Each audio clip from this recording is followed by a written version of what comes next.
अस्सलामुअलैकुम सितारों के सफ़र पर खुश आमदीद।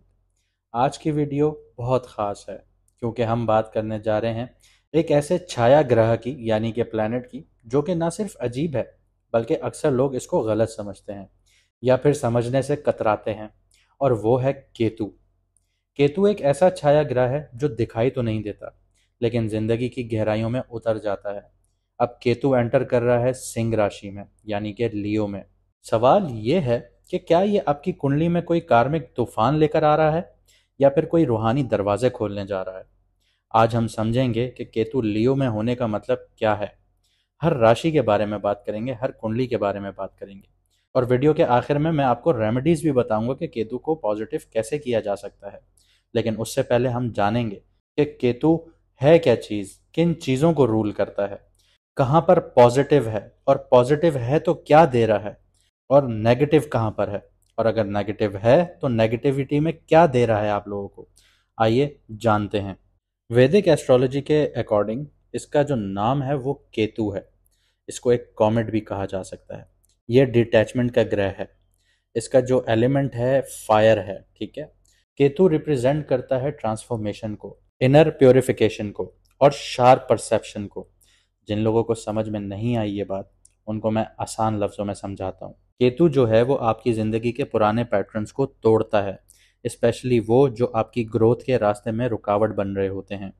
कभी ये बदलाव सडन होते हैं, जैसे जॉब लॉस हो जाएगी, ब्रेकअप्स हो जाएंगे, और इसके अलावा किसी भी चीज़ को लेके या किसी भी रिश्ते को लेके डिससेटिस्फैक्शन शो करेंगे, मुतमईन नहीं होंगे। लेकिन इसका असली मकसद जो होगा वो आपको अपना आप बनाना होगा। मतलब ये कि जो आप दुनिया को मास्क पहन के दिखाते हैं कि मैं ऐसा हूँ, एक दोहरी पर्सनालिटी अपनाते हैं, उससे बिल्कुल अलग आपको अपने आप में तब्दील करना होता है। जैसे राहु की सीरीज़ में मैंने आपको बताया था कि वो इल्यूजन्स क्रिएट करता है, केतु बिल्कुल उसके बरक्स चलता है और ये आपके अंदर के इल्यूजन्स को ख़त्म करता है। देखिए, बैठे बैठे कभी कभी इंसान बहुत परेशान होता है और वो सोचता है कि मैं कोई ऐसा काम कर लूँ जो बहुत इलीगल भी हो लेकिन पैसा आ जाए। लेकिन फिर अंदर से एक आवाज़ आती है कि नहीं, ऐसा नहीं करना। हाँ, रिलीजियसली अगर हम बात करें तो अल्लाह ताला ने हर किसी के अंदर एक ईमान की शम्मा जलाई होती है। अब वो जो दिया जल रहा है वो हवा के कारण फड़फड़ा रहा है, ठीक है, आग फड़फड़ा रही है। अब आप किसी बुरे काम की तरफ जाते हैं तो वो तेज़ी से फड़फड़ा रही होती है कि बुझ ना जाए। आपको ये ख़तरा होता है कि मेरा ईमान ख़त्म ना हो जाए, तो आप बुरे काम से रुक रहे होते हैं। जिन लोगों का ईमान मजबूत होता है, जो लोग नमाज पढ़ रहे होते हैं या अपनी रिलीजियस एक्टिविटीज़ बहुत ज़्यादा फॉलो कर रहे होते हैं, उनमें सब्र का मादा बहुत ज़्यादा होता है। तो ये केतु है जो ये आपके अंदर डेवलप करता है चीज़ें, आपके अंदर के जो इल्यूजन्स हैं उनको ख़त्म करता है ताकि आप अपने असली आप से सामना कर सकें। इसके अलावा केतु जो है वो शार्प परसेप्शन देता है, तेज सोच देता है, तीसरी आंख खोल देता है इंसान की। कई दफ़ा आपने अपने बुजुर्गों को देखा होगा या आप में से कुछ ऐसे लोग होंगे जो ये बैठे बैठे समझ जाते हैं कि अगला जो मेरे साथ बात कर रहा है या कारोबार कर रहा है वो किस नीयत से कर रहा है। उनकी छठी हिस्स एक्टिव हो जाती है, साइकिक सेंस बहुत तेज हो जाती है, डीप इंसाइट होती है, वो बहुत चीज़ों को गहराइयों में सोचते हैं। ये केतु की वजह से होता है। आपको लोगों के इरादे समझ में आ जाते हैं, उनके बिना कहे सिर्फ वो बात कर रहे होते हैं, आप उनके इरादे परख लेते हैं। आपकी छठी हिस्स बहुत ज़्यादा स्ट्रांग हो जाती है। ख्वाब में अक्सर लोगों को ये भी होता है कि वो ऐसी चीज़ें देख लेते हैं जो फ्यूचर में उनके साथ हो रही होती हैं। डेजा वू वाली सिचुएशंस हो जाती हैं। स्पिरिचुअल सिग्नल्स जो होते हैं उनको बहुत ज़्यादा स्ट्रांग मिलते हैं। ये चीज़ें केतु दे रहा होता है। केतु की वैसे तो कोई फिजिकल फॉर्म नहीं है, लेकिन ज्योतिष शास्त्र में या फिर वैदिक एस्ट्रोलॉजी में इसको धड़ कहा जाता है। जैसे राहु जो माइंड कहा जाता है, दिमाग कहा जाता है, मुंह कहा जाता है, इसको धड़ कहा जाता है। शरीर है बिना मुंह के। केतु को जो शर्फ होता है वो स्कॉर्पियो में यानी कि वृश्चिक राशि में या धनु राशि में होता है, और ये जो नीच का होता है ये वृषभ राशि या फिर जेमिनी में भी हो सकता है। लेकिन अगर आपकी कुंडली में ये स्कॉर्पियो में बैठा है तो ये आपको बहुत ज़्यादा रिलीजियस बनाएगा। आपकी थर्ड आई जो है वो एक्टिव होगी, आपकी इंट्यूशन पावर बहुत ज़्यादा स्ट्रांग होगी, ठीक है। लेकिन अगर यही चीज़ आपकी टॉरस में बैठी है या आपके मून साइन से फर्स्ट हाउस में बैठी है तो ऐसे लोगों का दिमागी बहुत ज़्यादा इशू होता है। आपने स्पेशल जो चाइल्ड होते हैं वो देखे हैं जिनका माइंड सही से काम नहीं करता, ये केतु की वजह से होता है। अब मैं आपको बताता हूँ कि केतु किन किन चीज़ों से जुड़ा हुआ है, किन किन चीज़ों को रिप्रेजेंट करता है। केतु डिटैचमेंट को रिप्रेजेंट करता है, इंट्रोस्पेक्शन को रिप्रेजेंट करता है, स्पिरिचुअल इंसाइट को रिप्रेजेंट करता है, साइकिक एबिलिटीज दिखाता है, सेक्रेसी दिखाता है और सेल्फ सेक्रीफाइस दिखाता है। आपने बेशतर और अक्सर लोग ऐसे देखे होंगे जो अपनी कुर्बानी दे देते हैं किसी की जिंदगी बनाने के चक्कर में। इसकी बहुत बड़ी मिसाल मैं अगर आपको दूं तो आप अपने फादर को देख लीजिए कि कैसे वो 9 to 5 जॉब कर रहे हैं, दिन रात एक कर रहे हैं कि मेरे बच्चे पढ़ जाएं। उनकी अपनी अयाशी या उनकी अपनी खुशियाँ या उनकी अपनी कोई चीज़ लेने की ख्वाहिश सब मार देते हैं वो। क्यों? कि हमारे बच्चे पढ़ जाएं, हमारे बच्चों का मुस्तकबिल अच्छा बन जाए। तो ये सेल्फ सेक्रीफाइस होता है। इसके अलावा जिसका केतु अच्छा बैठा हुआ है उसके लिए जो फील्ड्स हैं वो स्पिरिचुअलिटी की है, एस्ट्रोलॉजी की है, मेटाफिजिक्स की है, मेडिसिन्स की है, साइकोलॉजी की है, हीलिंग की है, ऑकल्ट्स की हैं या रिसर्च की हैं। इसके अलावा केतु अगर हेल्थ वाइज देखा जाए तो ये आपकी रीढ़ की हड्डी, आपके नर्वस सिस्टम, क्योंकि देखें जैसे मैंने आपको कहा कि फर्स्ट हाउस में बैठा है तो दिमागी लिहाज से इंसान का दिमाग प्रॉपर वे में काम नहीं करता या प्रॉपर वे में ग्रो नहीं करता। इसके अलावा जॉइंट्स, फीट्स या फिर ऐसी बीमारियां जिनके आप लाखों रुपए के टेस्ट करवा लें वो टेस्ट में नहीं आती सामने, लेकिन फिर भी आपको दर्द उठ रहा होता है, वो चीज़ आपको नेगेटिव शो हो रही होती है आपकी रिपोर्ट्स में। फिर डॉक्टर आपको उल्टे सीधे तजुर्बात आपके ऊपर कर रहे होते हैं। तो ये केतु होता है जिसकी वजह से अननोन डिजीजेस आपके अंदर पैदा होती हैं, लेकिन उसका आप इजीली उसको डिटेक्ट नहीं कर सकते। इसके अलावा केतु आपकी पास्ट लाइफ कनेक्शंस को भी दिखाता है।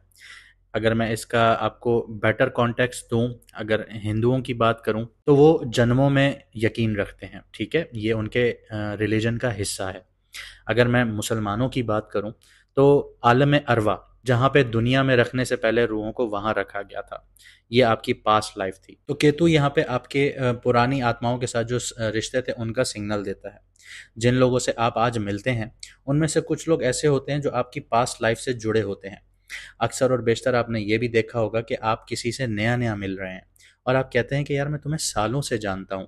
ऐसा आपके साथ अक्सर और बेशतर होता होगा, क्योंकि अगर मैं इसको आपको इस्लामिक पॉइंट ऑफ व्यू से बताऊं तो आलम अरवा में जब आपकी रूह किसी रूह की दोस्त थी और वो दुनिया में आपसे मिलता है तो आपको ऐसा ही फील होता है कि वो आपका कोई पुराना दोस्त है।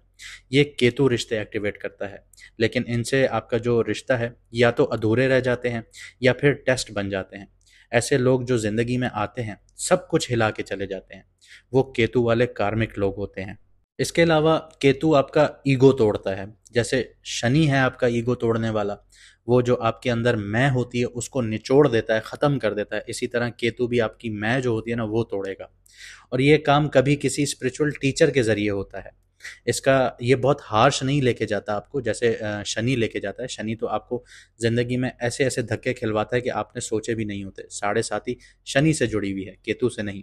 केतु किसी जो टीचर होता है ना, रूहानी टीचर, इस्लामिक टीचर हो गया आपका या फिर स्पिरिचुअल टीचर हो गया, तो वो आपको प्यार मोहब्बत से समझाएगा कि ऐसा बेटा ऐसे नहीं करें, इतना ईगो अच्छा नहीं है, आप थोड़ा अपने अंदर ठहराव पैदा करें, सब्र पैदा करें। या फिर कभी कभी इंसान ऐसी सिचुएशंस में आ जाता है कि उसको अपना ईगो छोड़ना पड़ता है। तो इस तरह दो तरीकों से केतु आपका जो ईगो है उसको ख़त्म करता है। लेकिन यहाँ पे मैं आपको ये चीज़ भी बता दूं कि केतु आपको हमेशा सिखाता है, लेकिन ट्रेडिशनल तरीके से कभी भी नहीं सिखाएगा। जैसे एक गुरु आपको सिखा रहा है ना चीज़ के क्लास में बैठ के कि बेटा ए लिखा हुआ है ए पढ़िए, नहीं, ये ऐसे नहीं सिखाएगा। ये लाइफ में इतने गंदे एक्सपीरियंस भी आपको दे सकता है कि आप उनसे सीखना शुरू हो जाते हैं। बहुत टफ सिचुएशंस आपके लिए खड़ी हो जाती हैं। ज़िंदगी के ऐसे ऐसे इवेंट्स आप लोग एक्सपीरियंस करते हैं कि आपके अंदर खुद ब खुद ठहराव पैदा शुरू हो जाता है, ठहराव आ जाता है, सब्र आ जाता है। तो ये सारी चीज़ें केतु देता है। इसके अलावा अगर मैं आपको बात करूं एब्सेंट फादर की, तो केतु वो प्लैनेट है जो आपको फिजिकली या मेंटली या इमोशनली अपने बाप के साथ, अपने फादर के साथ दूर कर देता है। इसी की तरह केतु जब भी आपके सेकंड हाउस या फोर्थ हाउस में होगा तो आपकी जो फैमिली का जो एक स्ट्रक्चर है, पैराडिम है, वो टूटी फूटी एक शक्ल में होगा। कहने का मकसद ये है कि आपका आपकी फैमिली के साथ जो कनेक्शन है वो या तो कोल्ड होगा या फिर रूटलेस होगा। इसी के साथ साथ Ketu second four eighth house में है, तो केतु खानदानी प्रॉपर्टी को भी शो करता है। अगर आपकी खानदानी प्रॉपर्टी है या एंसेस्ट्रल एसेट्स हैं तो आपको उनसे छुपी हुई कोई बातें सामने नजर आएंगी। कि कभी कभी किसी के पास इस तरह भी हो जाता है कि आपके बाप दादा ने विल बनाई थी, वो विल में आपका नाम था ही नहीं, लेकिन आप सारी ज़िंदगी ये समझते रहे कि मुझे ख़ानदानी प्रॉपर्टी मिलने वाली है, तो इस तरह की छुपी हुई बातें भी सामने आ जाती हैं। डिस्प्यूट्स भी आ जाते हैं प्रॉपर्टी के ऊपर। कभी कभी लीगल या स्पिरिचुअल रीजंस की वजह से वो प्रॉपर्टी आपके हाथ से चली जाती है। इसके अलावा केतु यहाँ एक डिटैचमेंट क्रिएट कर रहा होता है, जैसे किसी चीज़ के होने के बावजूद उसका फ़ायदा नहीं मिलता। आपके पास विरासत में करोड़ों रुपए की प्रॉपर्टी है, लेकिन आप उससे फ़ायदा ही नहीं उठा पा रहे, या फिर आपके नाम हुई लेकिन हाथ से निकल गई। आपके नाम होते ही आपके बच्चों के नाम चली गई, या आपकी बीवी के नाम चली गई, या आपकी माँ के नाम चली गई, या किसी और के नाम चली गई। इस तरह की भी सिचुएशंस केतु क्रिएट कर देता है। इसके अलावा केतु की जो बेसिक नेचर है ना, वो डिटैचमेंट की है। वो डिटैचमेंट किससे है? मटेरियलिस्टिक चीज़ों से है, दुनिया की मोह माया से है। और केतु जब भी आपके सेकंड, 11th या 6th हाउस में है, तो ऐसे इंसान को मटेरियलिस्टिक जो चीज़ें होती है ना, उनकी लालच नहीं होती, या फिर उसे पैसा मिलता भी है तो उसका इंटरेस्ट लूज हो जाता है। आपके साथ अक्सर और बेशतर ऐसे लोग होंगे जिनका पैसों से रिलेटेड कोई इंटरेस्ट ही नहीं होगा। वो कहते होंगे ठीक है, लेकिन उनकी ज़िंदगी में पैसा वैसे ही आ रहा होगा, और जो पैसे के पीछे भाग रहा होगा उसके पास पैसा ही नहीं आ रहा होगा। ये सिचुएशंस केतु क्रिएट करता है। केतु कहता है तुम मुझे डिटैचमेंट दो, तुम्हें सब कुछ मिल जाएगा, क्योंकि ये अल्लाह का बनाया हुआ निज़ाम है। वो आपसे यही चाहता है कि दुनिया में मोह माया से हट जाइए, आपको सब मिल जाएगा। आप उसके पीछे आइए, उसकी इबादत कीजिए। तो ऊपर वाले का निज़ाम आपको इसी तरह सपोर्ट करेगा। इसके अलावा केतु की जो अच्छी बात है वो ये है कि वो इंसान को ऐसा बना देता है कि वो स्पिरिचुअल डोनेशंस बहुत ज़्यादा करता है। जैसे मस्जिद में चंदा देना या मंदिरों में चंदा देना। इस तरह जो लोग होते हैं ना, वो उनका केतु बहुत ज़्यादा एक्टिव हुआ हुआ होता है 9, 12 और 4th हाउस में। इसके अलावा जो मैंने बात की कि केतु जो है वो डिटैचमेंट दिखाता है, साथ ही साथ ऐसे लोग जो पैसों से डिटैच हो जाते हैं, इसके बिल्कुल बरक्स में अगर जाऊँ, 8th हाउस में चला जाऊँ, तो वो ट्रांसफॉर्मेशन का घर है। किसी चीज़ को ख़त्म करने का और शुरू करने का 8th हाउस है। ठीक है, वहाँ पे अगर केतु है तो ये आपकी आइडेंटिटी को भी ख़त्म कर देगा और एक नया आदमी आपको बना देगा। जैसे आपने ये सुना होगा कि यार ये तो पहले बहुत ऐसा बंदा था, लेकिन अब तो बिल्कुल रिलीजियस हो गया है। तो ये चीज़ें केतु देता है। इसके अलावा और भी बहुत कुछ देता है। अब देखते हैं कि आपकी कुंडली में अगर केतु पॉजिटिव है या एग्जॉल्टेड है या अच्छे घरों में बैठा है, तो आपको क्या एनर्जीज दे रहा है या क्या चीज़ें दे रहा है। डीप कनेक्शन देगा आपको हायर नॉलेज के साथ, और एक्सीलेंट आपकी सिक्स सेंस होगी। इसके अलावा जो आपका एक्सेस है स्किल्स की तरफ या विजडम है पास्ट लाइफ से जुड़ी हुई, वो बहुत ज़्यादा स्ट्रांग होती है। अगर मैं आसान लफ्ज़ों में आपको समझाऊं, तो आपने फिजिकली कोई स्किल हासिल नहीं किया होता, लेकिन जब आप उस काम को कर रहे होते हैं तो वो बहुत इजीली आप उसको एक्सेस कर रहे होते हैं, बहुत इजीली उसके ऊपर आपका हाथ बैठ रहा होता है। तो ये पास्ट लाइफ से आपका जुड़ा हुआ स्किल होता है। इसके अलावा मिस्टिकल अगर मैं एक्सपीरियंसेस की बात करूं, तो केतु जब भी आपके 8, 12, 4th या 6th हाउस में होगा या उनको एक्टिव कर रहा होगा, तो आप दिमाग से नहीं, दिल या रूह से समझना शुरू करेंगे। ये तजुर्बे कभी कभी ड्रॉने भी होंगे या कभी कभी डिवाइन भी लगेंगे आप लोगों को। साथ ही स्पिरिचुअल रैम के साथ या बहुत ज़्यादा सटल कनेक्शन महसूस करना शुरू हो जाएंगे आप लोग। अगर मैं आपको एक मिसाल दूं कि कभी कभी सपनों में या फिर आप लोग बैठे हुए होते हैं, आपका माइंड कहीं और चल रहा होता है, तो आप फिजिकली ना अपनी बॉडी से बाहर निकल के ट्रैवल कर रहे होते हो, जैसे किसी और डायमेंशन में घूम रहे हो, किसी और प्लेस पर घूम रहे हो। तो इस तरह की चीज़ें आपके साथ बहुत ज़्यादा होना शुरू हो जाएंगी। आपको ऐसी इमेजेस, लोग या इवेंट्स का विजन आ रहा होगा जो बाद में सच हो रहा होगा, जैसे डेजा वू वाली सिचुएशंस होती हैं। आप लोग बैठे होते हैं, आप लोग कोई चीज़ देखते हैं, सोचते हैं, समझते हैं, आप कहते हैं यार ये तो मेरे साथ कुछ दिन पहले हुआ था, लेकिन कुछ दिन बाद हो रहा होता है आपके साथ। या किसी और के लिए ये चीज़ें इंपॉर्टेंट होती हैं, आप किसी और के लिए ये चीज़ें देख रहे होते हो।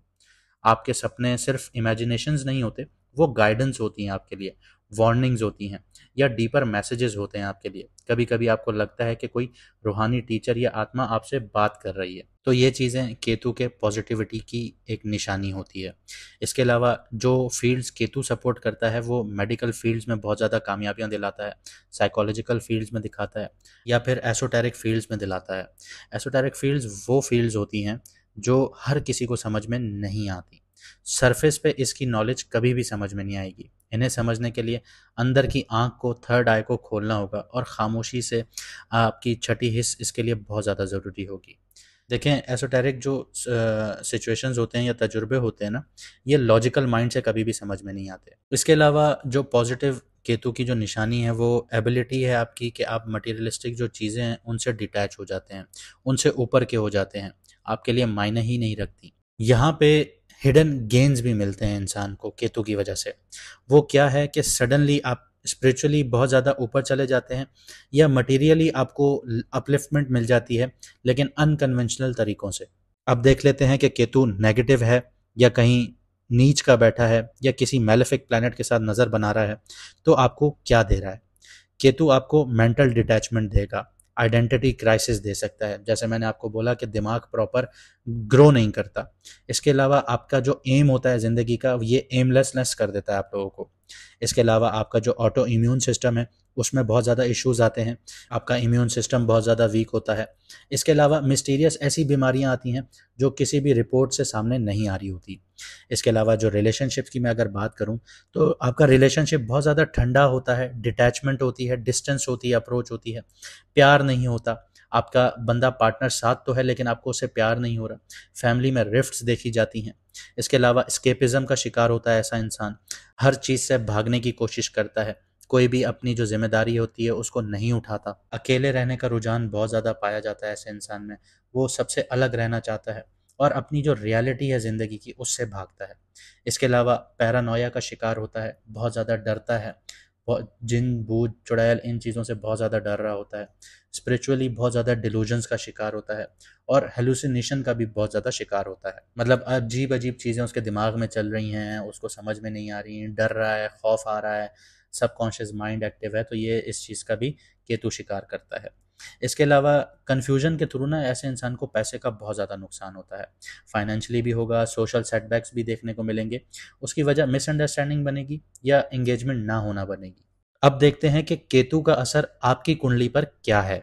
अब सजिटेरियस मून साइन वालों की बात करते हैं, यानी कि बुर्ज कौस वालों की, यानी कि धनु राशि वालों के लिए। केतु जो है 9th हाउस में आ चुका है। ये एक बहुत गहरा और कार्मिक स्पिरिचुअल फेज शुरू हो रहा है आप लोगों के लिए। 9th हाउस आपके धर्म का घर है, यानी कि जो आपके ऊपर फ़र्ज़ की गई हैं चीज़ें ईमानदारी से निभाना है उनको।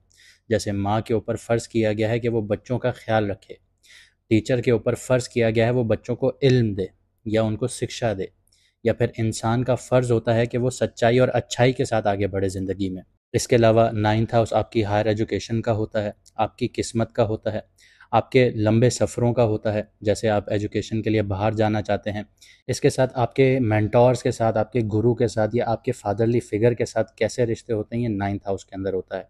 अब केतु का यहाँ आना आपके बिलीफ सिस्टम्स को हिलाता है, आपके फेथ को हिलाएगा, आपकी लाइफ की फ़िलॉसफी को शेक और ट्रांसफॉर्म करेगा। लियो साइन में केतु की होने की वजह से ये आपके धर्म, आपके गुरु, आपके अंदर के लीडर को चैलेंज करेगा।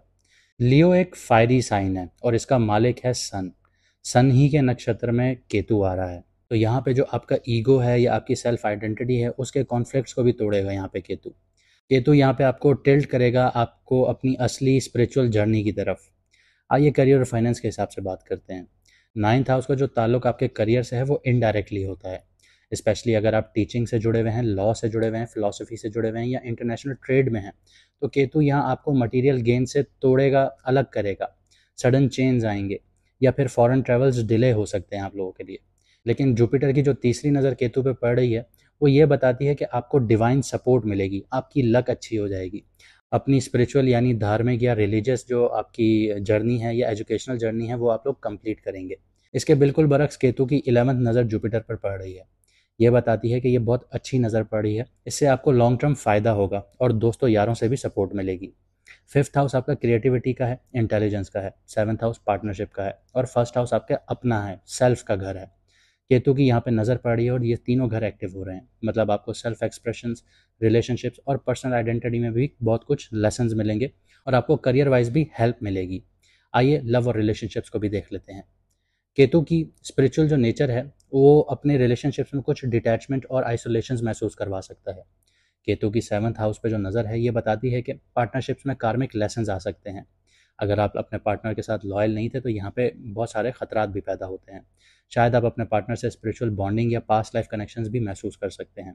कभी कभी ये पीरियड थोड़ा सा अकेला महसूस भी करवा सकता है कि मैं बहुत अकेला हूँ, इस तरह की सिचुएशंस भी हो सकती हैं, क्योंकि केतु जो है वो पास्ट लाइफ का जो कार्मा है उसको समझाता है और कभी कभी इमोशनल डिस्टेंस भी करवा देता है, ताकि आप किसी भी चीज़ को गहराई से समझ सकें। आते हैं हेल्थ और मेंटल स्टेट की तरफ। केतु आपके 9th हाउस में है तो आपकी जो मेंटल स्टेट है बहुत स्पिरिचुअल हो जाएगी, रिलीजियस हो जाएगी, लेकिन यहाँ पे कन्फ्यूजन्स भी आएंगी, एंजाइटी भी आ सकती हैं। केतु आइसोलेशन और डिटैचमेंट की नेचर रखता है, तो ये आपको कभी कभी अकेलापन फील करवाएगा और ऐसे फियर्स आपके दिमाग में आएंगे, ऐसा डर आपके दिमाग में पैदा हो जाएगा कि आप उसको एक्सप्लेन भी नहीं कर पाएंगे, समझ भी नहीं पाएंगे। तो इस तरह की चीज़ें भी आपको फेस करनी पड़ सकती हैं मेंटली। इसके अलावा ये फेज़ आपकी जो साइकिक एबिलिटीज़ हैं उसको बढ़ाएगा और आपकी जो इंट्यूशन है यानी छठी हिस्स है वो भी आपकी तेज़ होना शुरू हो जाएगी। लेकिन अगर आप अपने अंदर की आवाज़ सुनते हैं, मेडिटेशन करते हैं, स्पिरिचुअल प्रैक्टिसेस करते हैं, तो एंजाइटी यहाँ पे कम हो सकती है आप लोगों की। स्टूडेंट्स की बात करते हैं। स्टूडेंट्स के लिए ये पीरियड बहुत अच्छा साबित होगा, खासकर उनके लिए जो ऑकल्ट साइंसेज में है, स्पिरिचुअलिटी में है, फिलॉसफी में है, एस्ट्रोलॉजी में है या मेटाफिजिक्स में इंटरेस्टेड है। केतु की जो नज़र है वो ट्रेडिशनल सब्जेक्ट्स में थोड़ा कन्फ्यूजन्स दे सकती है। केतु की जो नेचर है वो आपको इनकन्वेंशनल स्टडीज़ की तरफ लेके जाती है। तो इसका मतलब है कि जो आपके मन की आवाज़ है आप वहाँ से सीखेंगे और इसके अलावा तजुर्बों से बहुत कुछ सीखेंगे। इसके अलावा जैसे केतु लियो में है, सन के ही नक्षत्र में है, तो इसकी वजह से आपको अपने अंदर का जो गुरु है, आपके अंदर का जो मेंटोर है, उसको समझने का भी मौका मिलेगा। आइए इस टाइम पीरियड के चैलेंजेस और शैडो एरियाज़ को भी देख लेते हैं। इस टाइम पीरियड पे आपको अपने बिलीफ्स पर, रिलीजन पर डाउट्स पैदा होते हुए या कन्फ्यूजन्स पैदा होते हुए नज़र आ सकती हैं। आप सीखेंगे तो रिसर्च बेस्ड काम से या प्रॉपर डीप लर्निंग से सीखेंगे अपने बिलीफ्स को। इमोशनल डिटैचमेंट हो सकती है, यहाँ पे अकेलेपन का शिकार भी हो सकते हैं। अगर ट्रैवल प्लान्स की बात करूँ तो उसमें भी डिलेज आ सकती हैं या डिस्ट्रप्शंस आ सकती हैं। इसके अलावा ईगो और आइडेंटिटी के भी कॉन्फ्लिक्ट्स देखने को मिल सकते हैं। स्पिरिचुअलिटी के चक्कर में प्रैक्टिकल लाइफ से थोड़ा दूर भी होना पड़ सकता है।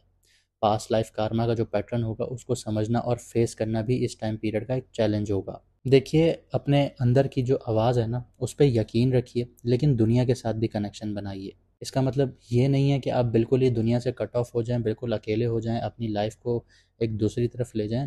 दुनियादारी भी ज़रूरी है, रिलीजन भी ज़रूरी है, दोनों का बैलेंस करना सीखिए। अगर आपकी कुंडली या आपके जायचे में केतु वीक है या फिर आप उसको पॉजिटिव बनाना चाहते हैं या उसकी नेगेटिविटी कम करना चाहते हैं या पहले से ही पॉजिटिव है आप उसको और पॉजिटिव करना चाहते हैं, तो हर वेनसडे वाले दिन काली रंग की गाय की खिदमत कीजिए, उसको खाना खिलाइए।